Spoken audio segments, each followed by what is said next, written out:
જો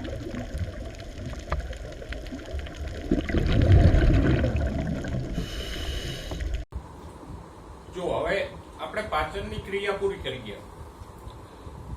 આજે પાચન સંબંધિત બીજા થોડાક મુદ્દાઓ જોઈ લઈએ. આજનો પહેલો મુદ્દો છે જઠર આંતરમાર્ગનું સહનિયમન. સહનિયમન મીન્સ નિયંત્રણ. બરાબર. જઠરમાં અને આંતરમાર્ગ એટલે આંતરડાઓમાં જે પાચનની ક્રિયા થાય છે એનું નિયંત્રણ કેવી રીતે થાય, કારણ કે એનું નિયંત્રણ જરૂરી છે ને. કે ખોરાક આવે ત્યારે જ જઠર રસનો સ્ત્રાવ થાય અને જઠર વલોવવાની ક્રિયા થાય.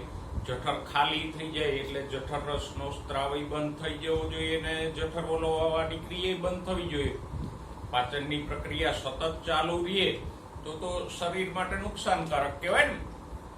એટલે આ જે નિયંત્રણ છે કે ખોરાક આવે ત્યારે પાચનની પ્રક્રિયા શરૂ થાય, ખોરાક પચી જાય એટલે પાચનની ક્રિયા બંધ થઈ જાય, એ જે નિયંત્રણ કે નિયમન છે એને આપણે શું કહીએ? જઠર આંતરમાર્ગનું સહનિયમન. એટલે તો કે જઠર અને આંતરડા દ્વારા થતી પાચનની ક્રિયાનું નિયંત્રણ. જેમાં મગજ છે એ શરીરની બાકીની ક્રિયાઓનું નિયંત્રણ કરે છે, એમ જઠર આંતરમાર્ગ દ્વારા થતી પાચનની ક્રિયાનું પણ નિયંત્રણ કરે છે. હજુ જઠરાંતરમાર્ગના વિવિધ ભાગોની ક્રિયાશીલતાનું સુચારુ સહનિયમન. સુચારુ એટલે સુવ્યવસ્થિત, વ્યવસ્થિત નિયમન, યોગ્ય નિયમન. સુચારુ એટલે યોગ્ય નિયમન કેવી રીતે થાય? તો કે પાચનની ક્રિયાનું નિયમન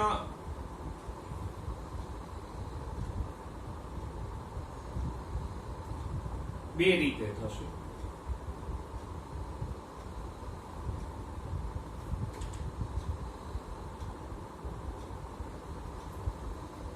કઈ બે રીતે થશે? તો કે એક તો કુદરતી,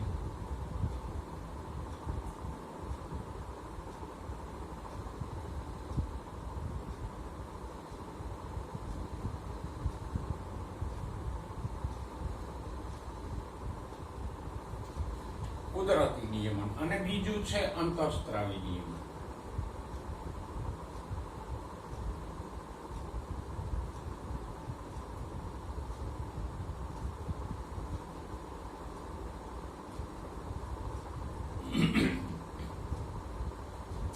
તો પાચન ક્રિયાનું નિયમન બે રીતે થાય, એક કુદરતી નિયમન અને બીજું અંતઃસ્ત્રાવી નિયમન.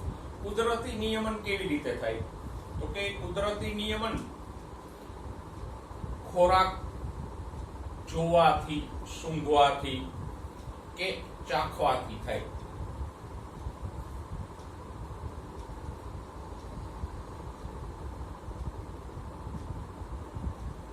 આનું બેસ્ટ એક્ઝામ્પલ હોય તો આપણે ખોરાક જોઈએ,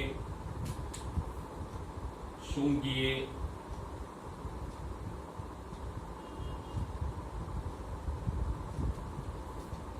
તો લાળ રસનો સ્ત્રાવ થાય ને.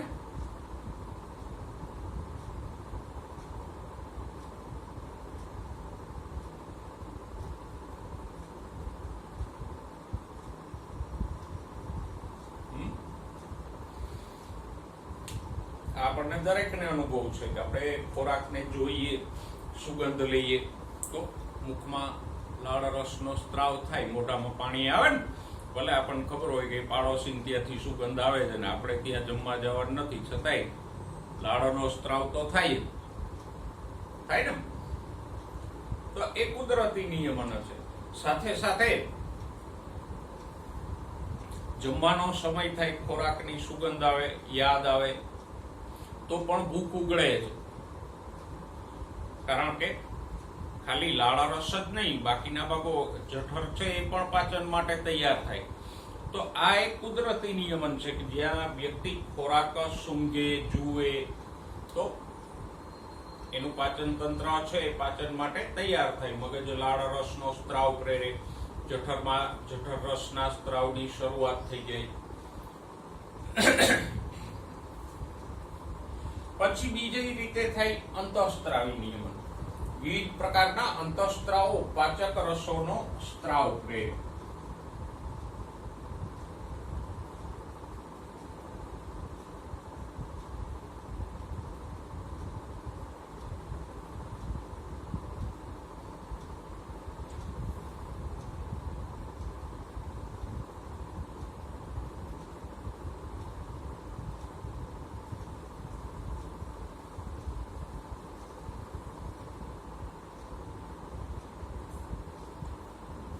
જુદા જુદા અંતઃસ્ત્રાવો છે જઠરની કે પક્વાશયની દિવાલમાંથી ઉત્પન્ન થાય અને આપણા જે પાચક રસો છે એનો સ્ત્રાવ પ્રેરે. આપણી પાસે 5 પાચક રસો છે ને, લાળ રસ, જઠર રસ, પિત્ત રસ, સ્વાદુ રસ અને આંત્ર રસ. એમાંથી લાળ રસનો સ્ત્રાવ ખોરાક જોવા, સૂંઘવા કે મોઢામાં મૂકવાથી થાય. બાકીના ચારેય છે જઠર રસ, પિત્ત રસ, સ્વાદુ રસ અને આંત્ર રસ, એ ચારેય પાચક રસોનો સ્ત્રાવ અંતઃસ્ત્રાવોથી થાય. એક ઉદાહરણ જોઈએ. દાખલા તરીકે ખોરાક જઠરમાં જાય એટલે ગેસ્ટ્રિન નામનો અંતઃસ્ત્રાવ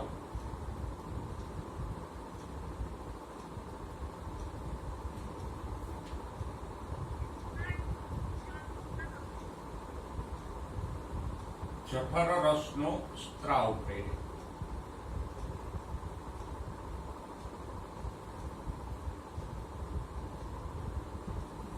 જેમાં ગેસ્ટ્રિન નામનો અંતઃસ્ત્રાવ જઠરમાં ખોરાક આવે એટલે જઠર રસનો સ્ત્રાવ પ્રેરીને પાચનની ક્રિયા શરૂ કરાવે.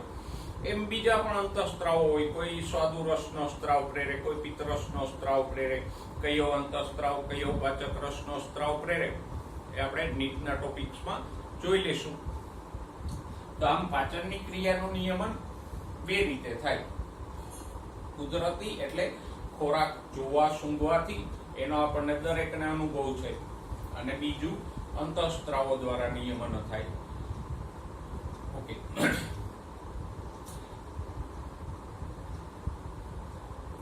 પછી બીજું નિયમન છે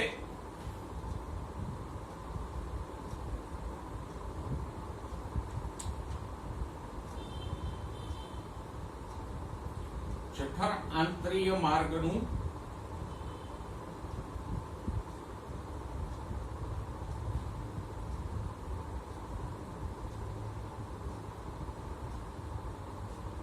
પરિસંકોચન.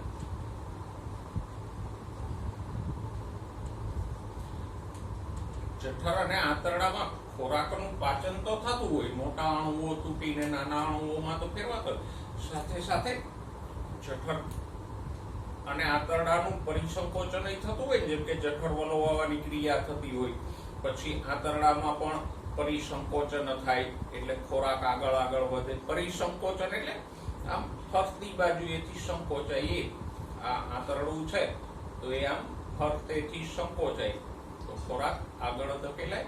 તો આમ જઠર વલોવવાની ક્રિયા થાય, આંતરડાનું પરિસંકોચન થાય. એ કેવી રીતે થાય? તો એના માટે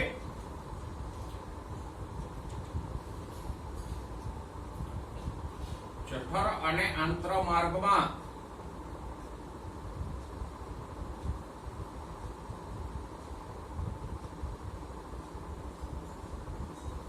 બે ચેતા જાલિકાઓ આવેલી હોય.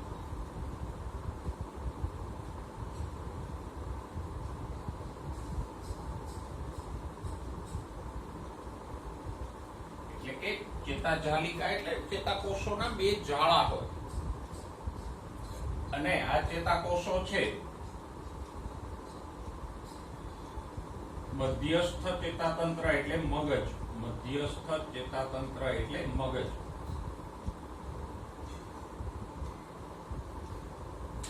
ના આદેશથી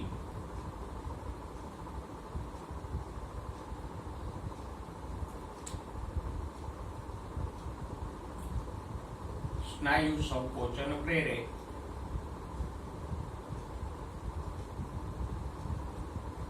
સ્નાયુ એટલે કયા?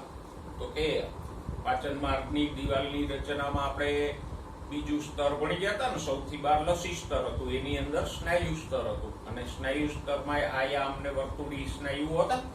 તો એ જે સ્નાયુઓ છે એનું સંકોચન આ ચેતાજાલિકાના ચેતાકોષો દ્વારા પ્રેરાય. જે આ સ્નાયુઓનું સંકોચન ચેતાકોષોના આદેશથી પ્રેરાય છે, એવું જ અંદરના આ જે સ્નાયુઓ છે પાચન માર્ગની દિવાલના વર્તુળી અને આયામ સ્નાયુ, એનું સંકોચન પણ પ્રેરાય. એટલે જઠર વલોવવાની ક્રિયા થાય, આંતરડાના પરિસંકોચનથી ખોરાક આગળ ધકેલાય.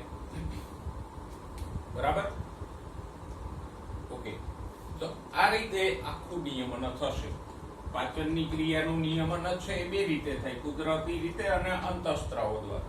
જ્યારે જઠરાંતરીય માર્ગ એટલે જઠર અને આંતરડાનું જે સંકોચન વિકોચન છે એ ચેતાજાલિકાના ચેતાકોષોથી થાય, અને ચેતાકોષો સ્નાયુઓનું સંકોચન પ્રેરે એટલે જઠર વલોવાય કે આંતરડાઓ સંકોચાય. તો આમ જઠરાંતરીય માર્ગનું સહનિયમન આવી રીતે થાય. હવે જોઈએ કેલરી મૂલ્ય. કેલરી મૂલ્ય એટલે શું? તો કે 1 ગ્રામ પદાર્થમાંથી મળતી ઉર્જાને શું કહેવાય? તેનું કેલરી મૂલ્ય.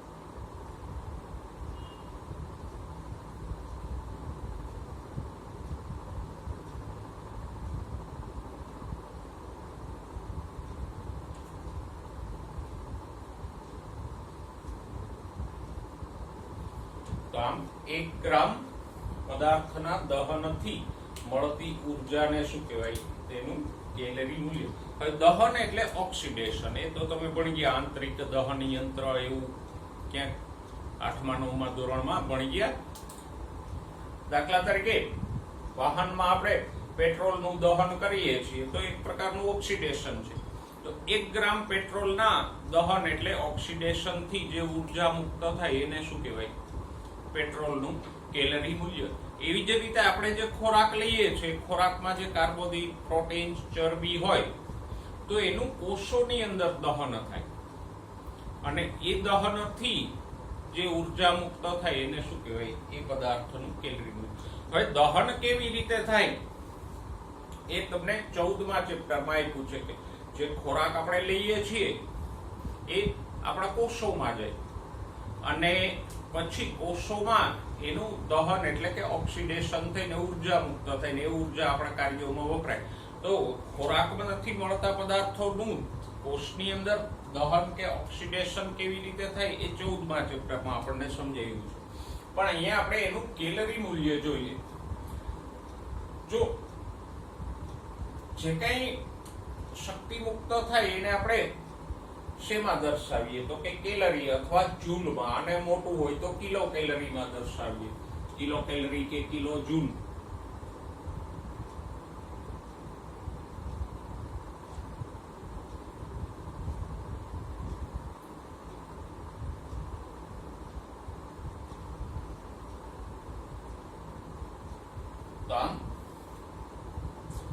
કેલરી અથવા જૂલમાં આપણે ઉર્જાને દર્શાવીએ.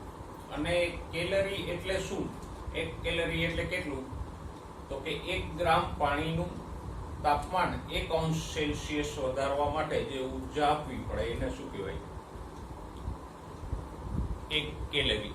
આપણે 1 ગ્રામ પાણી લઈએ, ધારો કે એનું તાપમાન 0 અંશ સેલ્સિયસ છે, તો એ પાણીના તાપમાનને 0 થી 1 અંશ કરવા માટે જેટલી ઉર્જા આપવી પડે એટલી ઉર્જાને શું કહેવાય? 1 કેલરી. એ તો તમે ફિઝિક્સમાં ભણશો. હવે વધારે હોય તો આપણે કિલો કેલરી કે કિલો જૂલ લઈએ. કિલો એટલે 1000 ગ્રામ પાણી લ્યો અને એનું તાપમાન 1 અંશ સેલ્સિયસ વધારો તો જે ઉર્જાનો જથ્થો આપવો પડે એને કિલો કેલરી કહેવાય. 1 ગ્રામ હોય તો 1 કેલરી, 1000 ગ્રામ હોય તો 1000 કેલરી. 1000 કેલરી એટલે કિલો કેલરી. હવે કેલરી મૂલ્ય બે રીતે મળે. એક છે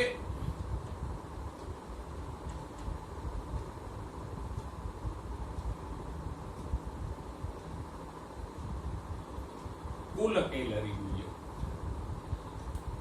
એટલે કે પ્રયોગશાળામાં આપણે કોઈ પદાર્થનું દહન કરીએ અને જેમાંથી ઉર્જા પ્રાપ્ત થાય એ આપણે વ્યાખ્યા આમ લખી શકીએ. પ્રયોગશાળામાં દહન કરવા માટે કયું યંત્ર વપરાય?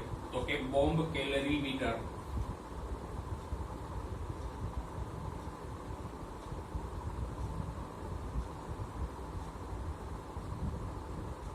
આ એક બોમ્બ કેલરી મીટર નામનું સાધન હોય છે. ધાતુની બંધ પેટી જેવું હોય, એની અંદર પદાર્થ મૂકી અને ઓક્સિડેશન કે દહન આપણે કરી શકીએ.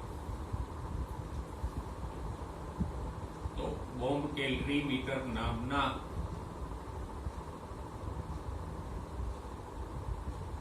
સાધનમાં એટલે કે પ્રયોગશાળામાં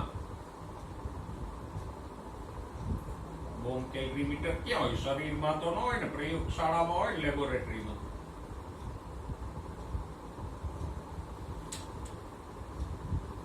ખોરાકના દહનથી પ્રાપ્ત થતી ઉર્જા.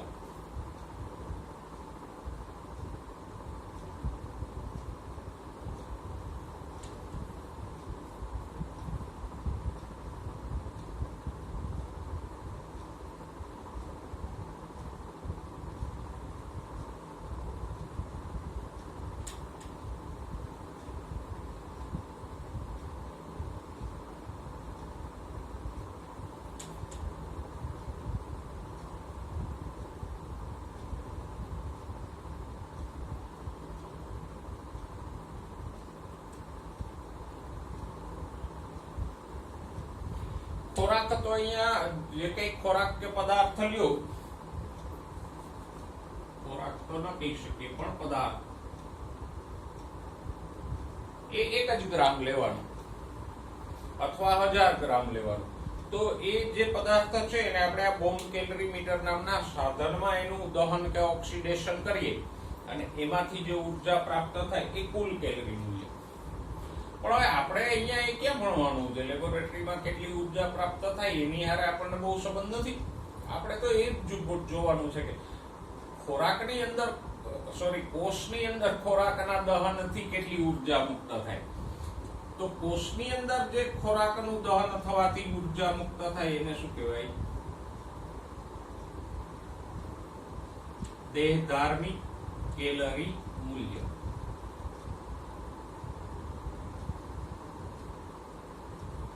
બે સરખું જ છે, બેમાં આ જ વ્યાખ્યા લાગુ પડશે કે 1 ગ્રામ પદાર્થનું દહન કરો ને એમાંથી જે ઉર્જા મુક્ત થાય. પણ તમે બોમ્બ કેલરી મીટરની અંદર 1 ગ્રામ પદાર્થ મૂકો અને એ જ પદાર્થનું કોષમાં દહન થાય, તો બે જગ્યાએ દહનમાં થોડીક વધતી ઓછી ઉર્જા મળશે. એટલે આપણે બે અલગ અલગ મૂલ્યો લઈએ છીએ. દાખલા તરીકે 1 ગ્રામ કાર્બોદિત લઈ અને એને આપણે બોમ્બ કેલરી મીટરમાં દહન કરાવીએ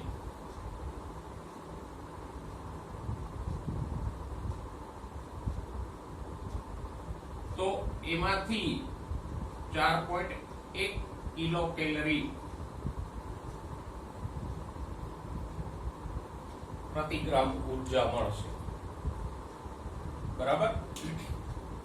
જ્યારે 1 ગ્રામ કાર્બોદિતનું કોષની અંદર દહન થાય તો થોડી ઓછી ઉર્જા મળશે.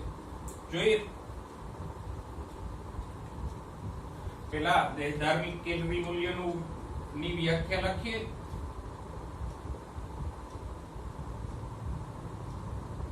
કોષમાં પદાર્થના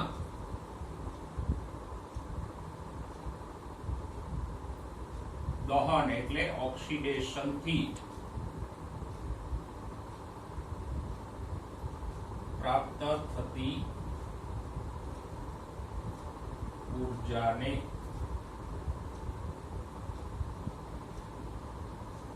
દેહધાર્મિક કેલરી મૂલ્ય કહે છે.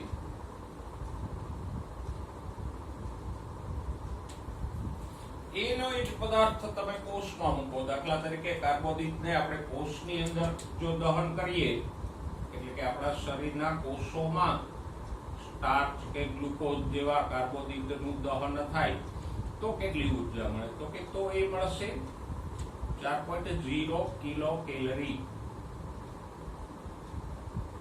પ્રતિ ગ્રામ. બીજા ઉદાહરણો લખીએ. પ્રોટીન માટે આ મૂલ્ય કેટલું છે?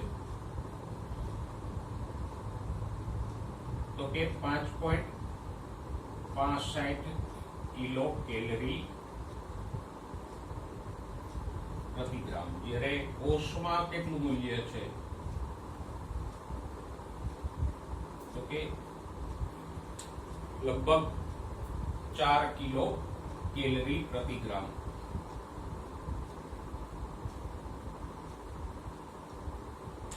તો જો અહીંયા ક્લિયર ડિફરન્સ દેખાય છે. બોમ્બ કેલરી મીટર નામના સાધનમાં આપણે 1 ગ્રામ પ્રોટીનનું દહન કરીએ તો 5.65 કિલો કેલરી આપણને મળે છે. જ્યારે કોષની અંદર એ જ પ્રોટીનનું દહન થાય તો 1 ગ્રામમાંથી 4 કિલો કેલરી ઉર્જા પ્રાપ્ત થાય. એટલે આપણે બે અલગ અલગ મૂલ્ય લીધા. સમજાય છે? આ મૂલ્ય પ્રયોગશાળામાં મળતું મૂલ્ય છે, જ્યારે દેહધાર્મિક કેલરી મૂલ્ય કોષની અંદર દહનથી મળતી ઉર્જાનું મૂલ્ય છે. ચરબીનું મૂલ્ય કેટલું છે?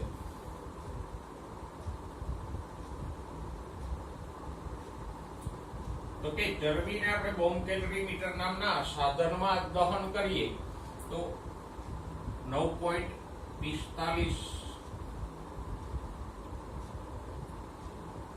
કિલો કેલરી પ્રતિ ગ્રામ ઉર્જા મળે.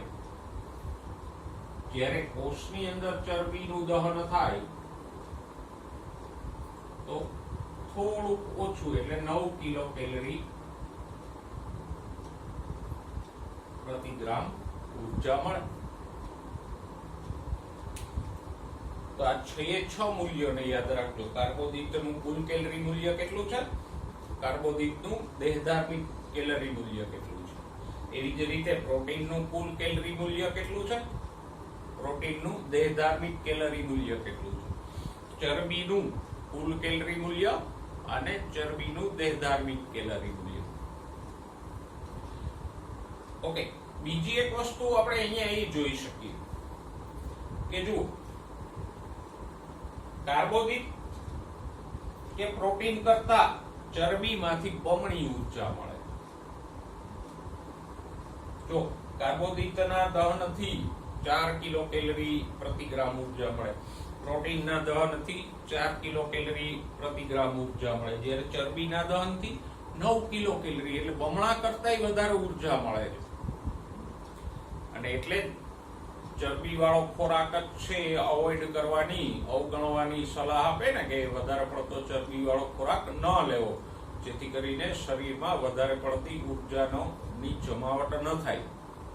તો કેલરી મૂલ્યમાંથી એક તો આ કેલરી મૂલ્યની વ્યાખ્યા યાદ રાખજો કે કેલરી મૂલ્ય કોને કહેવાય.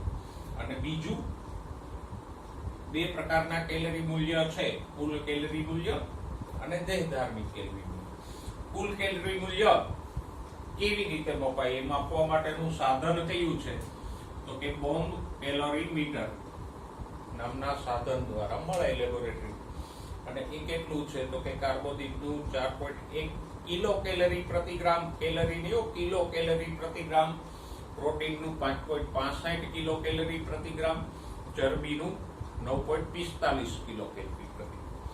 દેહધાર્મિક કેલરી મૂલ્ય એટલે તો કે કોષની અંદર આ બધા પદાર્થોના દહનથી મળતી ઉર્જાનું મૂલ્ય કેટલું છે? તો કે કાર્બોદિતનું 4 કિલો કેલરી પ્રતિ ગ્રામ, પ્રોટીનનું પણ 4 કિલો કેલરી પ્રતિ ગ્રામ અને ચરબીનું છે 9 કિલો કેલરી પ્રતિ ગ્રામ.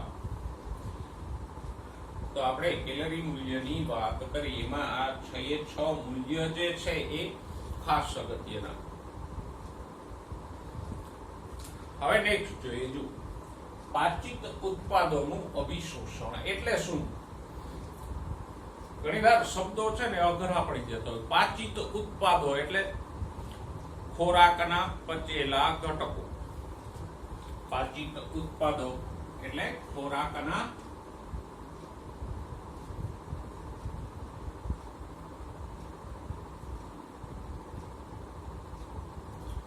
પચેલા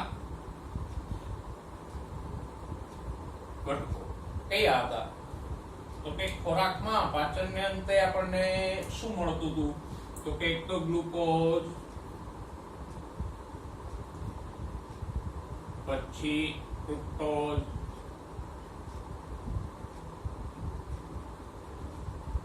ગેલેક્ટોઝ જેવા મોનોસેકેરાઇડ મળતા હતા, પછી પ્રોટીનમાંથી એમિનો એસિડ મળતા હતા,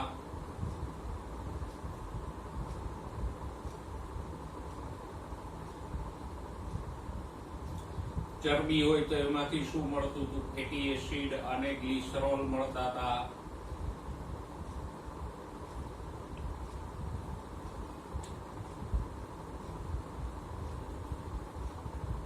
અને ન્યુક્લિક એસિડ માંથી શું મળતું હતું? તો કે શર્કરાઓ અને નાઇટ્રોજન બેઝ.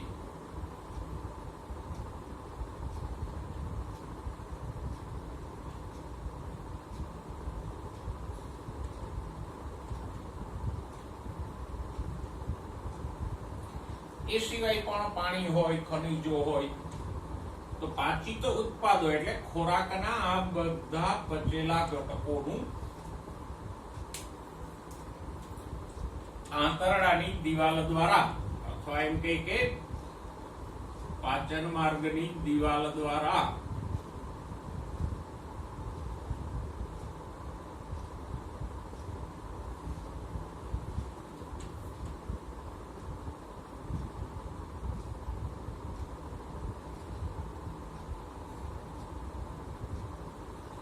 શોષણ થાય એને શું કહેવાય? પાચિત ઉત્પાદો નું અભિશોષણ. પાચિત ઉત્પાદો એટલે ખોરાકના પચેલા ઘટકો આ બધા એ આંતરડાની દિવાલ દ્વારા શોષાય. આ શોષણ થવું જરૂરી છે. ચેપ્ટરની શરૂઆતમાં આપણે વાત કરી હતી કે ખોરાક પચે એ તો એક વાત છે, પણ પચ્યા પછી એનું અભિશોષણ થવું જોઈએ ને તો એ શરીરમાં કામમાં આવે. અભિશોષણ ના થાય, એમને પચાવીને મળ સાથે નિકાલ થઈ જાય તો એવા ખોરાકનો કોઈ અર્થ ના રહે. હવે ખોરાકનું અભિશોષણ કોણ કરે? તો કે નાના આંતરડાના ખાસ કરીને શેષાંત્રમાં પેલા આંગળી જેવા આવા રસાંકુરો હોય.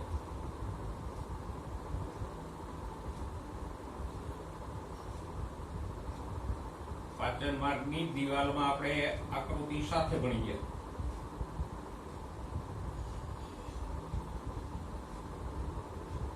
આવા જે રસાંકુરો હતા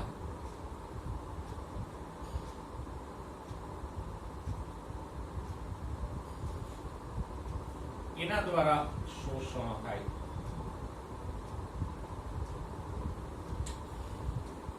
અને રસાંકુરોમાં આપણે એ પણ ભણી ગયા કે રસાંકુરોમાં પયસ્વીનીઓ એટલે કે લસિકા વાહિનીઓ હોય અને રુધિર વાહિનીઓ પણ હોય. આ લસિકા વાહિની છે, એવી જ રીતે રુધિર વાહિનીઓ પણ અહીંયા હોય.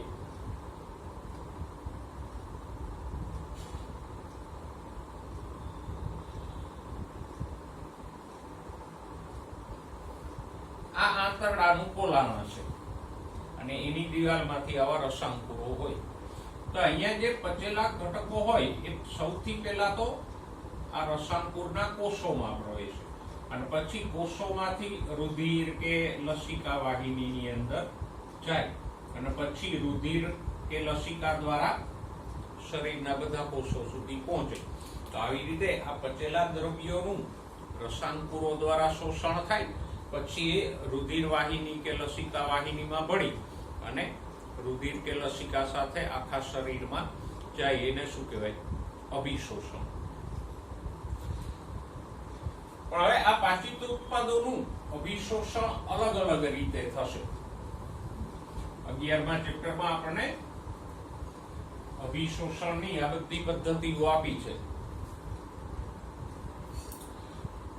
જો જુદી જુદી રીતે કઈ કઈ રીતે થાય તો કે પહેલું અભિશોષણ થશે નંબર 1 અમુક ઘટકોનું સાદા પ્રસરણથી થશે.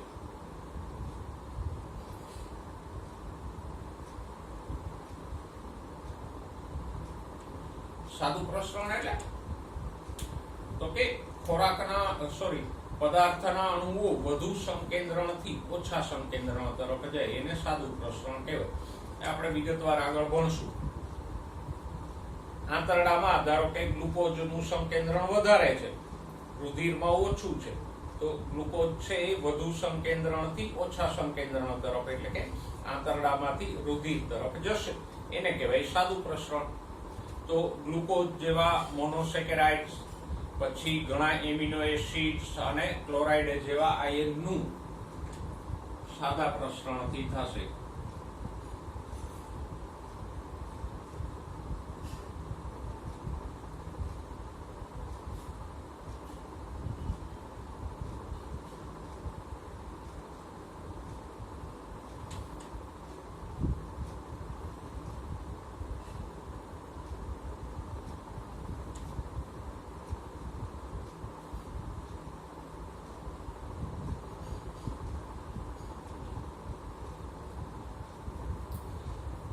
તો ગ્લુકોઝ અમુક એમિનો એસિડ 20 પ્રકારના એમિનો એસિડ છે, બધાનું સરખી રીતે અભિશોષણ નહીં થાય. અમુક એમિનો એસિડ અને ક્લોરાઇડ એનું અભિશોષણ કેવી રીતે થશે? સાદા પ્રસરણથી થશે, બરાબર. અને એ સાદા પ્રસરણથી જ આંતરડાના પોલાણમાંથી રુધિરમાં પ્રવેશશે. અભિશોષણની બીજી પદ્ધતિ છે સાનુકૂલિત પ્રસરણ અથવા સાનુકૂલિત વહન.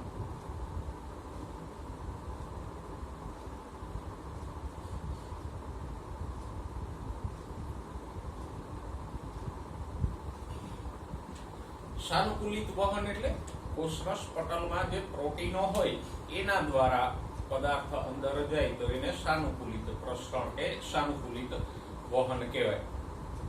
કોનું કોનું થશે? તો કે ફ્રુક્ટોઝ અને અમુક એમિનો એસિડ.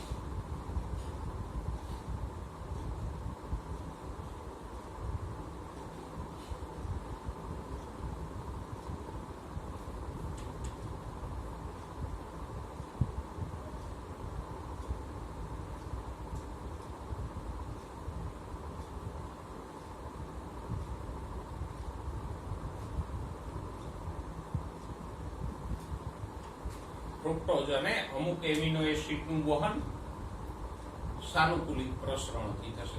આ સાદા પ્રસરણમાં કોષરસ પટલમાં આવેલા પ્રોટીનો ભાગ નથી લેતા, પણ સાનુકૂલિત પ્રસરણમાં કોષરસ પટલના પ્રોટીનો ભાગ લે.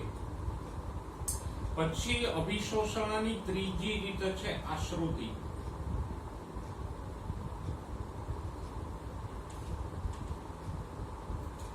પાણીનું અભિશોષણ આશ્રુતિથી થશે.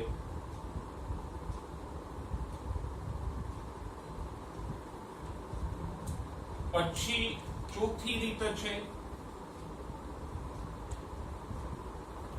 સક્રિય વહન. સક્રિય વહન છે એમાં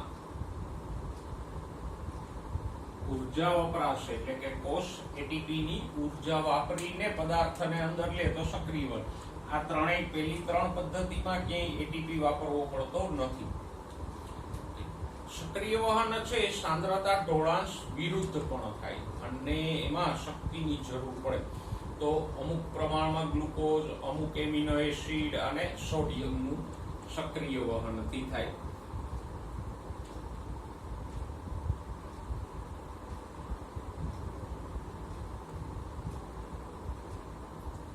ગ્લુકોઝનું પ્રમાણ જ્યાં સુધી આંતરડામાં વધારે હોય સાંદ્રતા, ત્યાં સુધી સાદા પ્રસરણથી હશે. પણ સાંદ્રતા ઘટી જાય પછી સક્રિય વહનથી ગ્લુકોઝને શોષી લેવામાં આવશે. તો કેટલો ગ્લુકોઝ, પછી અમુક એમિનો એસિડ,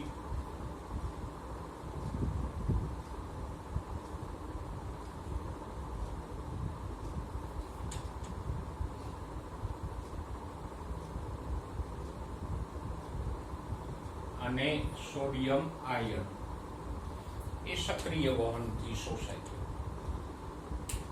તો જો અહીંયા ગ્લુકોઝ, ફ્રુક્ટોઝ જેવા મોનોસેકેરાઇડ એટલે શર્કરાઓ આવી ગઈ, પછી એમિનો એસિડ્સ આવી ગયા, અલગ અલગ રીતે શોષણ, પાણી શોષણ, ખનિજો શોષણ. બાકી શું રહ્યું? ચરબી. ચરબીમાંથી જે ફેટી એસિડ અને ગ્લિસરોલ શોષણ હતા. ગ્લિસરોલ તો પાણીમાં દ્રાવ્ય છે એટલે એ સાદા પ્રસરણથી વહી જશે. પણ ફેટી એસિડ છે ને એ વાયડા છે, બરાબર. એટલે એ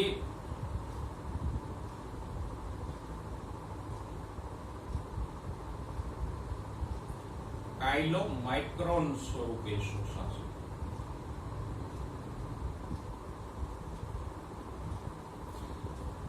તરડાના પ્રવાહીમાં જે ફેટી એસિડ્સ હોય એ જેમ તેલની અંદર પાણીના બિંદુઓ હોય એવા બિંદુઓ સ્વરૂપે તરતું હોય. તો પેલા એ જે અદ્રાવ્ય ફેટી એસિડ છે એનું શું થશે તો કે એના મોટા બિંદુઓ બને, એને કહેવાય મિસેલ્સ.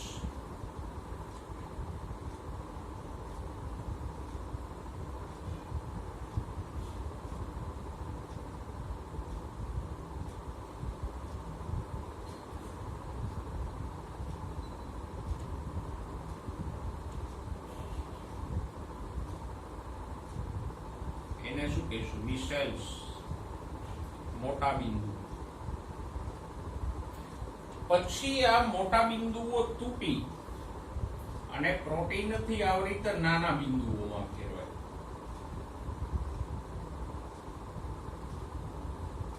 અતિ નાના, એકદમ સૂક્ષ્મ, નરી આંખે ન દેખાય એવા.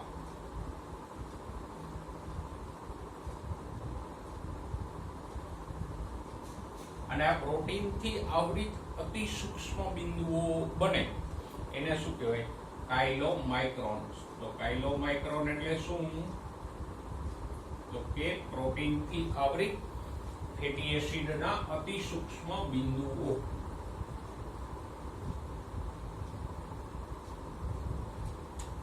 અને બસ આ અતિ સૂક્ષ્મ જે કાયલોમાઇક્રોન્સ બન્યા એ પછી પેલા રસાંકુરના કોષોમાં જઈ ત્યાંથી પયસ્વીની એટલે લસિકા વાહિનીઓમાં પ્રવેશે.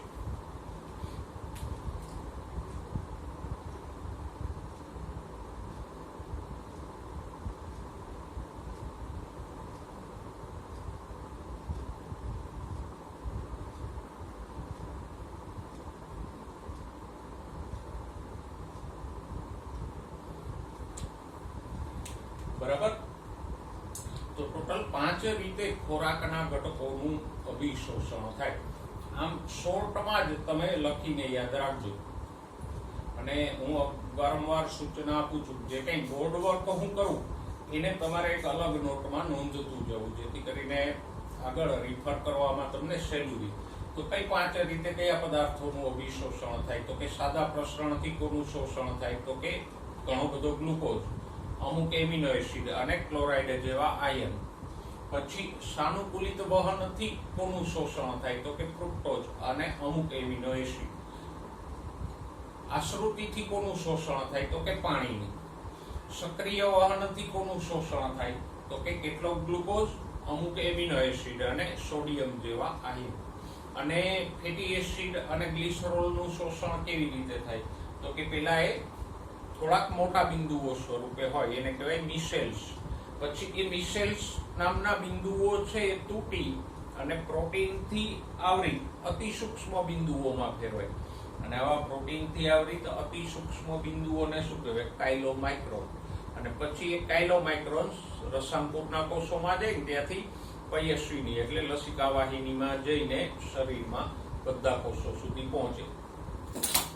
ઓકે, તો આ થઈ એક વાત. હવે આ બધા દ્રવ્યો છે એ રુધિર કે લસિકા દ્વારા શરીરના કોષોમાં પ્રવેશે તો કોષોની અંદર એનું સ્વાંગીકરણ થાય.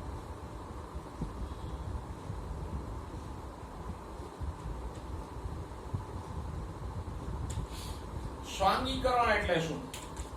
તો કે ખોરાકના ઘટકોનું કોષોની અંદર પરિપાચન કે ઉપયોગ થવું.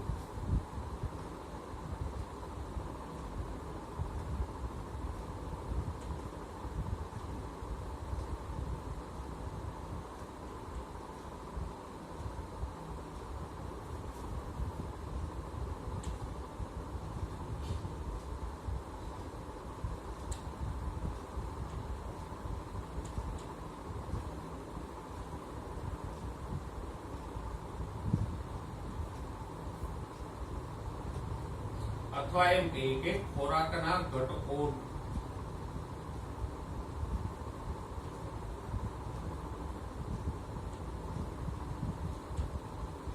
માંથી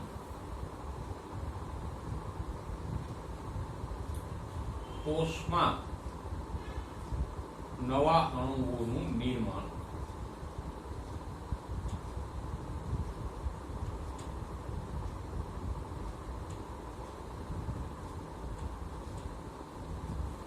કે એનો ઉપયોગ દાખલા તરીકે જુઓ, એમિનો એસિડ શેમાંથી આવ્યા હતા? પ્રોટીનમાંથી છૂટા પડ્યા હતા ને. પછી એ એમિનો એસિડનું અભિશોષણ થાય ને રુધિર દ્વારા એ કોષો એમિનો એસિડ બીજા કોષમાં પહોંચે. તો કોષની અંદર આ એમિનો એસિડને જોડી અને ફરીવાર નવું પ્રોટીન બનાવીએ એને શું કહેવાય? સ્વાંગીકરણ. સમજાય છે? દાખલા તરીકે ખોરાકમાંથી આપણને જે પ્રોટીન મળ્યું એનું પાચન અને અંતે એમિનો એસિડમાં રૂપાંતરણ થઈ ગયું. પછી એમિનો એસિડ કોષોમાં જાય અને કોષ એમાંથી પાછું કોઈ નવું પ્રોટીન બનાવે તો એને શું કહેવાય? સ્વાંગીકરણ. ટૂંકમાં કહીએ તો આ ખોરાકના ઘટકો આમ કોષની અંદર ઉપયોગમાં લેવાય એને શું કહેશું? સ્વાંગીકરણ. તો આ પાચનની અભિશોષણની 5 વિવિધ રીતો છે. દરેક રીતથી કયા કયા પદાર્થોનું અભિશોષણ થાય એને યાદ રાખજો. અને છઠ્ઠો શબ્દ યાદ રાખજો, સ્વાંગીકરણ. આ જે કઈ અભિશોષણની રીતો છે એ 11મા ચેપ્ટરમાં આપણને સવિસ્તાર આપેલી છે. હવે પાચિત ઉત્પાદો એટલે પચેલા ઘટકોનું અભિશોષણ કઈ કઈ રીતે થાય એ તો આપણે જોયું, પણ ક્યાં ક્યાં થાય એ પણ જોઈ લઈએ. કયા કયા ભાગમાં થાય એને જોઈ લઈએ. જો આમ તો મોટા ભાગનું અભિશોષણ ક્યાં થશે? નાના આંતરડાના મધ્યાંત્ર અને શેષાંત્રમાં થશે મોટા ભાગના ઘટકો. કારણ કે ખોરાક છે મુખમાંથી જઠરમાં, જઠરમાંથી પક્વાશયમાં પહોંચે એટલે પક્વાશયમાં લગભગ બધી પાચનની ક્રિયા પૂરી થઈ જાય. શરૂઆત ક્યાંથી થાય? તો કે મુખમાં લાળ રસથી પાચનની શરૂઆત થાય. પછી જઠરમાં જઠર રસ દ્વારા પાચન થાય. પક્વાશયમાં પિત્તરસ, સ્વાદુરસ અને આંતરરસ દ્વારા પાચન થાય. બસ. તો પક્વાશયની અંદર ખોરાકની પાચનની ક્રિયા પૂરી થઈ જાય. પછી પક્વાશયથી આગળ નાના આંતરડામાં કયો ભાગ આવે? તો કે નાના આંતરડાનો પહેલો ભાગ છે પક્વાશય, જેમાં પાચનની ક્રિયા પૂરી થઈ જાય. પછીનો ભાગ આવે મધ્યાંત્ર અને એના પછી આવે શેષાંત્ર. તો આ નાના આંતરડાના મધ્યાંત્ર અને શેષાંત્રમાં મોટા ભાગના ખોરાકનું અભિશોષણ થઈ જાય. એટલે અભિશોષણની ક્રિયા સૌથી વધારે ક્યાં થશે? નાના આંતરડાના મધ્યાંત્ર અને શેષાંત્રમાં. પણ એવું નથી કે બધું અભિશોષણ આ મધ્યાંત્ર શેષાંત્રમાં જ થાય, બીજા ભાગોમાં થશે. દાખલા તરીકે જો અભિશોષણની શરૂઆત તો મુખથી જ થઈ ગઈ.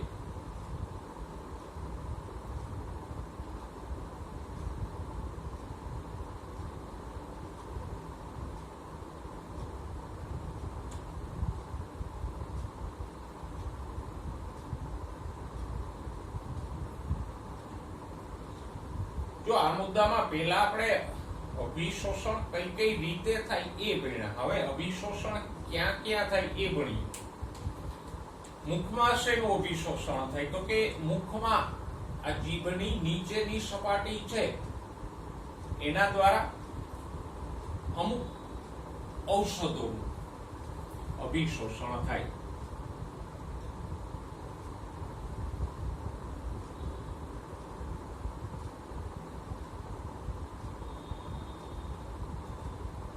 ગાલ કે તાળવા દ્વારા કોઈનું અભિશોષણ નથી થતું, પણ જીભની નીચેની સપાટી દ્વારા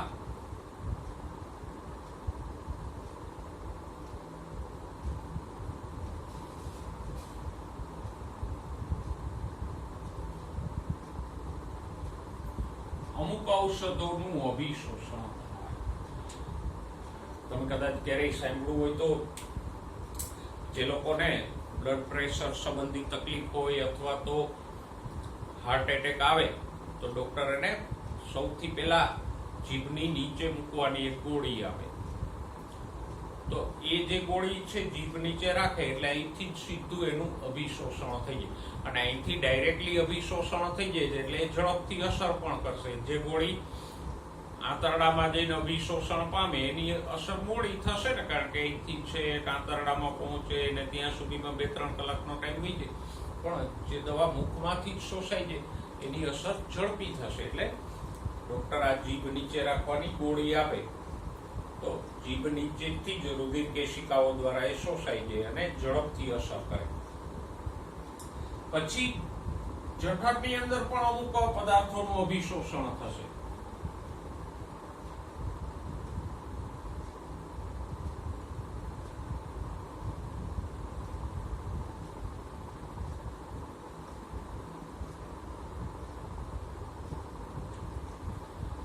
જઠરમાં શેનું થાય તો કે થોડા કિસ્સામાં પાણી, થોડો ગ્લુકોઝ અને આલ્કોહોલ.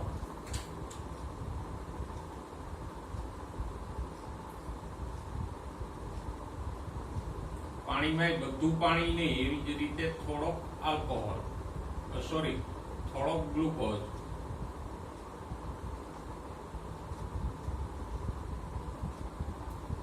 અને આલ્કોહોલ.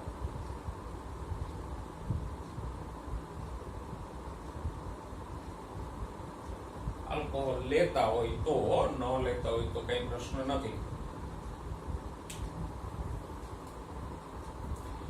પછી નાનું આંતરડું.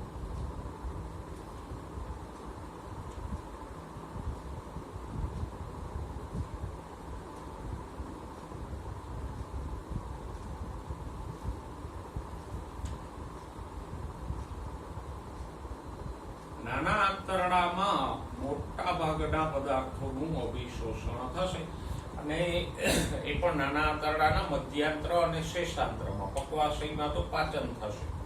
તો નાના આંતરડાના મધ્યાંત્ર શેષાંત્રમાં લગભગ બધા પદાર્થોનું અભિશોષણ થઈ જશે, આલ્કોહોલ સિવાય, કારણ કે આલ્કોહોલ તો જઠરમાં જ શોષાય.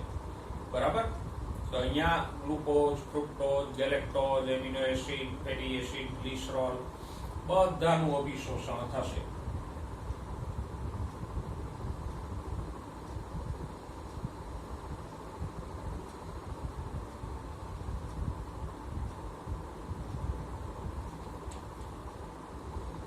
ગ્લુકોઝ, ફ્રુક્ટોઝ અને ગેલેક્ટોઝ છે એ શર્કરાઓ છે, કાર્બોદિત છે.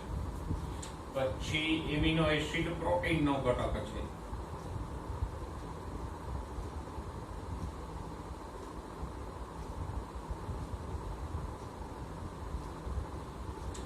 ફેટી એસિડ અને ગ્લિસરોલ ચરબીના ઘટકો છે.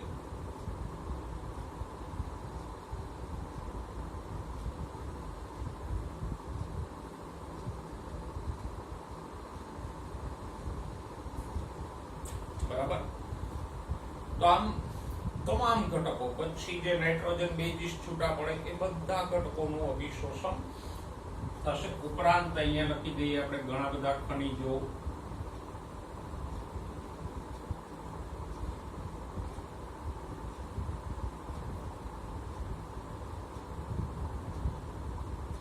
અને પાણી, બધાનું અભિશોષણ અહીંયા થઈ જાય. પછી મોટા આંતરડામાં અભિશોષણની વાત કરી લઈએ.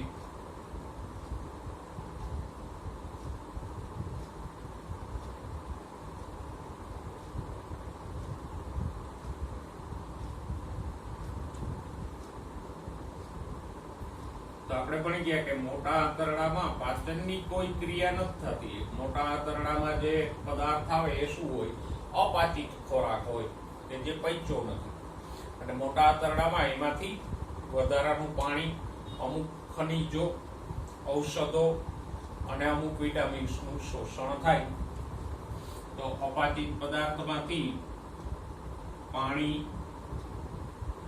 પછી ઘણા ખનિજો કે જે નાના આંતરડામાં બાકી રહી ગયા હોય,